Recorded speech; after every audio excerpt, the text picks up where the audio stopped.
ADV 350. Good morning guys. Nandito po tayo ngayon sa tabi nating ADV 350. Papakita ko sa inyo po kung ano po ang pinagkaibahan ng flyball and spring ng ating pulley set sa ADV. Pabaklasin po natin ito ng mabilisan. At ipapakita ko sa inyo paano magbaklas. Una-una, tatanggalin natin itong plastic. Flat screw, flat screw. Allen, 6mm. Yan po. Baklasan. Curiosity lang. Kaya hindi ko na pala video. Babaklasin po natin ulit para may idea. Kung makalala, lucky shop po ako, CVT. Ito po yung pulley cover, meron po yan siyang foam dito para po sa mga alikabok at mga maliliit na balas.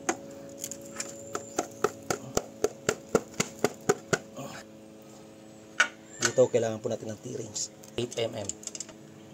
Po is 10mm. Gagamit po tayo ng power tools. Compare po sa X-Max, mas mahirap baklasin sa X-Max. Tandaan nyo po, magkakaiba po yan ng sukat ng haba. Dapat alam nyo po yan.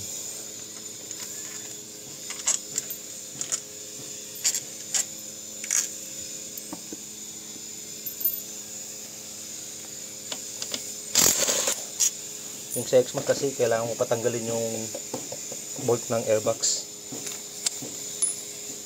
Dito hindi na po. Ako nalobat. Ano po? Medyo nahirapan ko sa pagkakal. Yan. Yan po.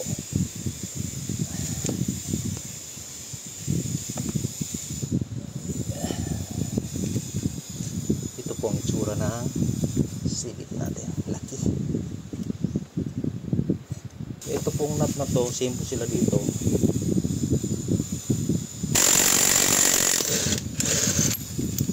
Same sa X-Max. Ayan po. So malalim yung pulley drive natin. Ewan ko lang eh, plano ko pa naman magpakalkal para ubos yung lahat ng pulley. Tandaan nyo po, meron pong washer dito. Ayan po, washer. Baka pag magbaklas kayo, baka makalimutan nyo ilagay yan. Naku, luluwang po yung pulley nyo. Kali lang yung mga boss. Basic.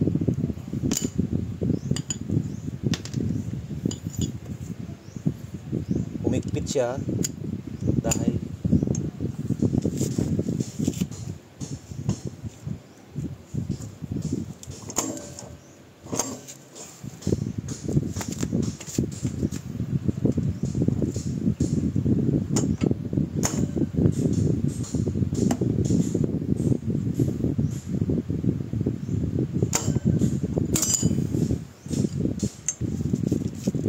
so, ayun guys, nabaklas na natin. Medyo nahirapan tayo bumaklas ulit kasi parang napahigpit ata yung last na pagbaklas ko. Pero all goods naman, wala naman damage yung thread. Yan po, wala naman po damage. Ito po, may o-ring po yan, spacer.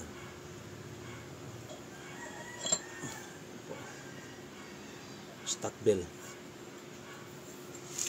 primary clutch. Bilangin po natin 1, 2, 3, 4, 5. Same po sa X-Max. Ayan po.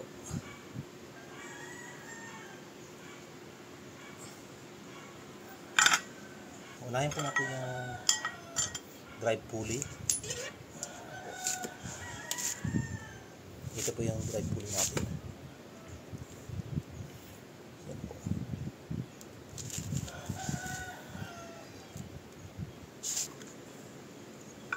Yan po. So makikita nyo, puti at saka itim. Ito po ay stock ng ADV. Ito po ang sa X-Max na stock. Yan po, same lang kayan sila. Same po ng grit. Same po ng height. Kaya sakto kayan sila. So nilagay ko is 17 stock ng X-Max, tapos stock ng ADB 350 na 20 grams. Okay. Naipakita ko na po ito sa inyo. Punta na naman tayo sa torque drive. Balik lang po natin.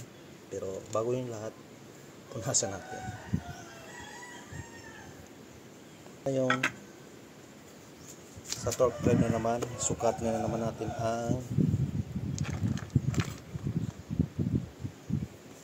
center spring. Gagamit tayo ng 39 mm.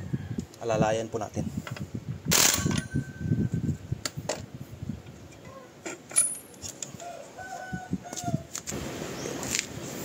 Ito ang sa ADB. 1, 2, 3, 4, 5. Ewan ko ba kung anong meron dito sa 590 na ba ito? Presyo ba yan? Kada isa? Mahal kung gano'n. Ito po. Okay. Ito po ang stock. Ito sa ADB 350.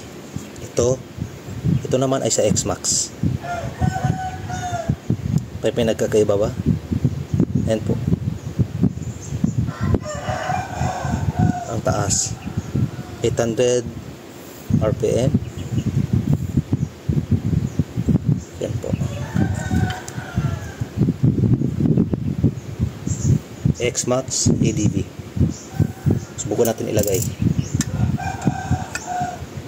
Swak.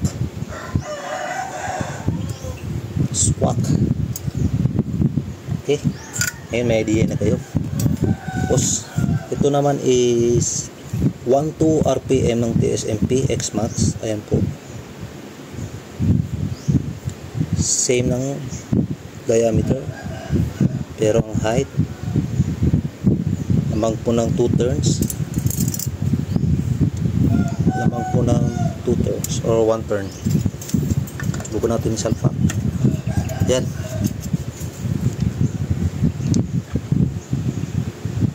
Yan. Salpak. Okay. Same lang.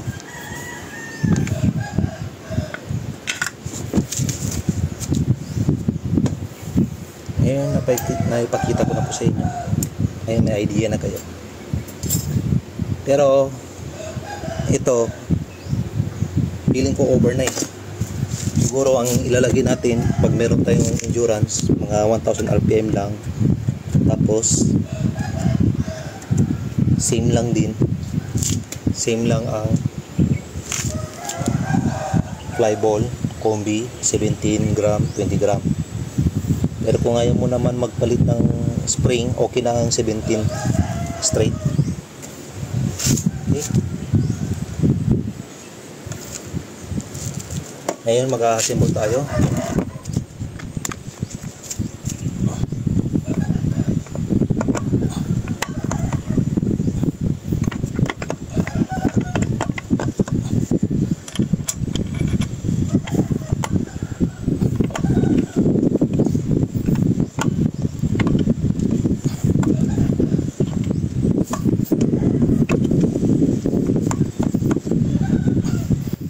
Mas maganda kasi kung higpitan nyo muna ng kamay nyo para iwas tayo low thread.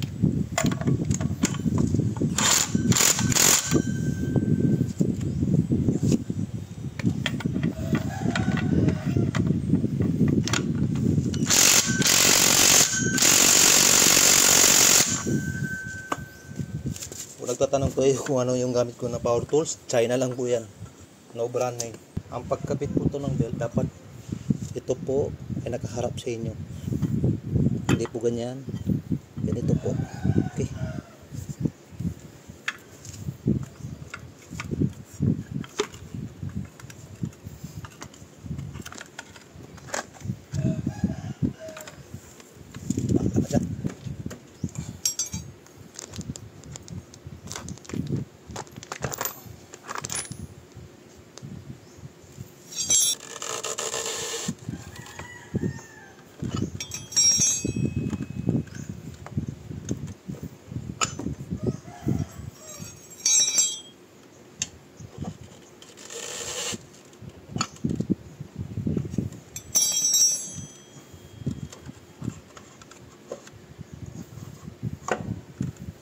Yung washer ha, huwag niyo pong kakalimutan ibalik.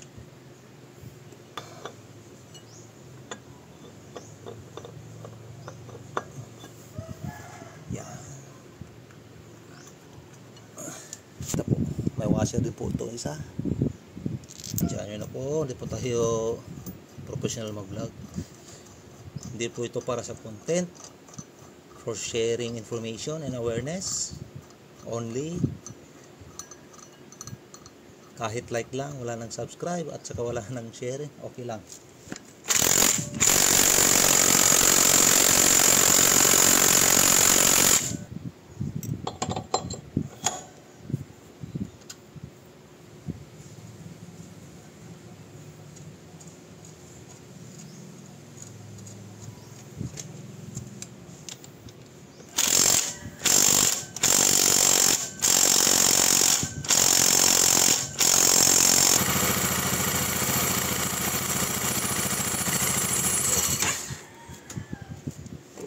Okay, sa pagbabalik. So, ang na-feel ko lang sa combi ko na to is mas big bike yung feeling. Kahit yung kaibigan ko, sabi grabe, mamaw. Kasi yung stock kasi, design siya sa fuel economy ng 20 grams. So, tinatanong nyo kung nagamit ko na ba ito. Yes po, nagamit ko pa ito. Mas maganda yung performance nito compare sa stock. Sa consumption, halos same naman sila ng stock. Same sila ng stock consumption. Tipid naman siya pag rektahan. Tsaka mas mabilis siyang nakukuha yung 120 ko. Actually hindi ko pa ito nagamit sa long ride itong setup ng pulley. I-update ko kayo pag nagamit ko na. Malapit na po.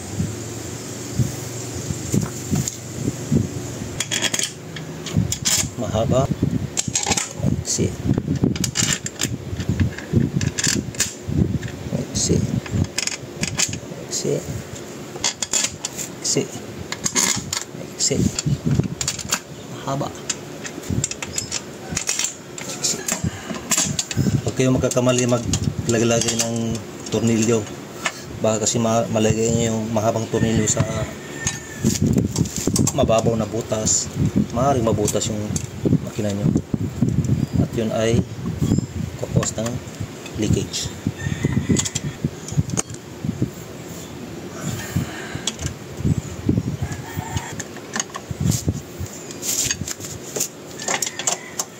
Kaya X-Max, ang hirap tanggal baklasin eh.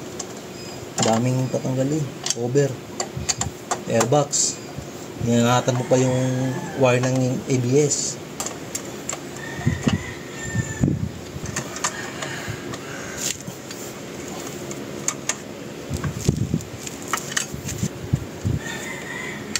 So nakita nyo na po ang pagbaklas ng ating CVT.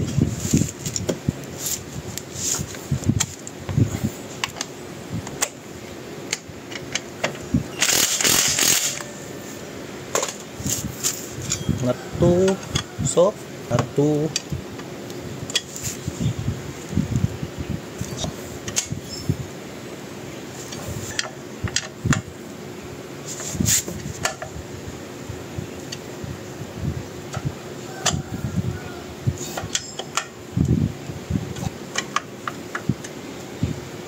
All good.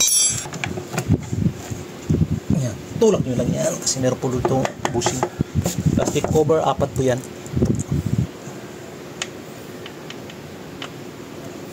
Ingatan nyo po baka tabingi yung paglagay ng tornilyo. Masisira ang thread ng CVT covering. Huwag yung pilitin pag ayaw.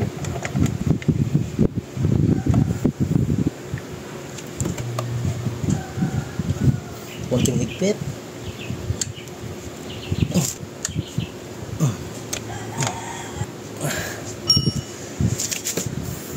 Okay na. Okay guys, abang-abang po tayo sa next na ride natin. Susubukan natin ng top speed. Okay? Salamat.